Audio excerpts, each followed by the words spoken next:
Yes, reka ngusuze kandi nkwifurize gukomeza kugira ibihe byiza by'umwihariko nshimiye wowe wamaze gukora kuri subscribe hano ku muyoboro wacu inkuru yihutirwa. Ni umukobwa wavuze ibyakurikiwe n'impaka ndende ku mbuga nkoranyambaga zigiye zitandukanye, aho yavugaga ko nyine urubyiruko rw'u Rwanda ngo rukennye.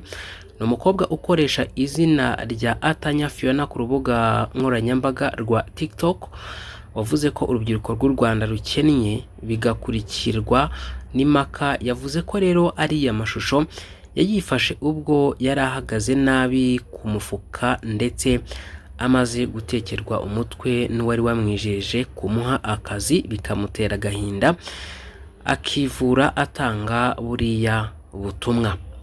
Ku mbuga nkoranyambaga ni mu gihe hamaze iminsi hari impaka zazamuwe n'ubutumwa bw'amashusho bw'uyu mukobwa wavuze ko urubyiruko rw'u Rwanda rufite ubukene, aho yanitanzeho urugero ko nawe yugarijwe n'ubukene ariko ko uwamubona atabimukekera. Mu butumwa bwe aherutse gutangaza bukanyura kuri TikTok, hari aho agira ati mundebe neza, ndasa neza, ndamutse ngiye mu mujyi abana bo mu mujyi batangira bambwira ngo wanteje imbere, ariko urabizi se kuri momo yanjye mfiteho ibiceri 300 by'amafaranga y'u Rwanda, atuzi telefone ndi gukoresha tariko ndakennye. Yego nibyo telefone ndi gukoresha irahenze ariko ndakennye, hariho ibiceri 300 byonyine. Muri ubwo butumwa uyu mukobwa yasabaga inzego za leta kugira icyo zikora kuri iki kibazo, aho yagize ati ibi nibyo guverinoma ikwiriye kwitaho kuko turakennye ariko ntibabibona. Turakennye ntimukatubone dusa neza, turakennye. Ni ubutumwa bwazamuye impaka ndende, by'umwihariko zazamuwe na bamwe n'ubundi mu bakoresha imbuga nkoranyambaga bibasiye uyu mwana w'umukobwa, bavuga ko yasebeje urubyiruko rw'u Rwanda, bavuga ko rudakennye ahubwo ko hari bamwe banze gukura amaboko mu mifuka ngo bajye gushakisha imibereho. Impaka zaje kuba ndende, aho uwitwa Ignat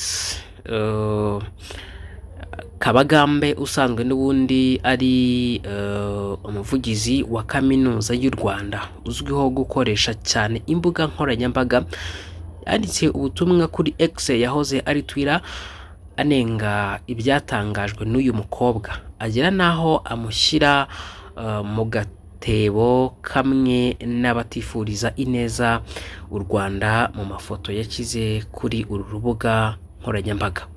Bamwe bagaragarije uyu mugabo ko yarengereye, kuko kuba uriya mukobwa yavuze buriya butumwa bitari bikwiye gutuma amugereranya n'ababangamira n'ubundi cyangwa se n'abifuriza inabi igihugu cy'u Rwanda. Byagenze gute ngo uyu mukobwa avuge kuriya? Mu kiganiro yatambukije ku rubuga nkoranyambaga rwa TikTok cyatambukaga imbona nkubone, ubwo ni live cyangwa se live streaming, uyu mukobwa yagarutse ku cyamuteye kuvuga buriya butumwa ko urubyiruko rw'u Rwanda rukennye. Yavuze ko hari umuntu wari wamuhuje n'undi wagombaga kumuha akazi, ariko ngo kabi ntiyavuze ko ariko akemera akajya no gukora ikizamini cyo kubazwa imbona nkubone, ubwo nyine ni interview mu ndimi z'amahanga. Avuga ko rero ngo nyuma yo gutsinda icyo kizamini cya interview, bwakeye akitegura nk'ugiye gutangira akazi, ahamagarwa rero uwo wari wakamuhaye akamubwira ko kugira ngo agatangire hari amafaranga agomba kubanza kwishyura. ibi ngibi ni kenshi n'ubundi bigenda nabyo bigarukaho na bamwe ko hari abajya kwaka akazi bakaba bahura n'amananiza nk'aya ngaya. Uwo munsi rero ibi byabayeho, ni nabwo yafashe ariya mashusho, yazamuye impaka ati ndamubwira nti none se kugira ngo nze mu kazi ndabanza mwishyura? Arambwira ngo yego. Avuga ko uwo muntu yari yabanje kumubwira ko azishyura ibihumbi 30 by'amafaranga y'u Rwanda, akamusaba ko yaba akora akazi akazishyura nyuma, ariko akamuhakanira.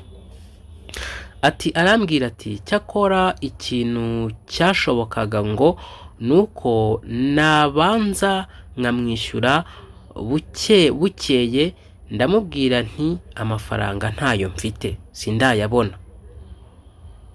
Ngo muri ako kanya rero, ngo muri uko kuganira, uwo wari wamwijeje akazi yaje guhinduka, ngo amubwira ko yishyura ibihumbi 15 by'amafaranga y'u Rwanda, ari naho yahise abona ko ari ubutekamutwe. Avuga ko ibitekerezo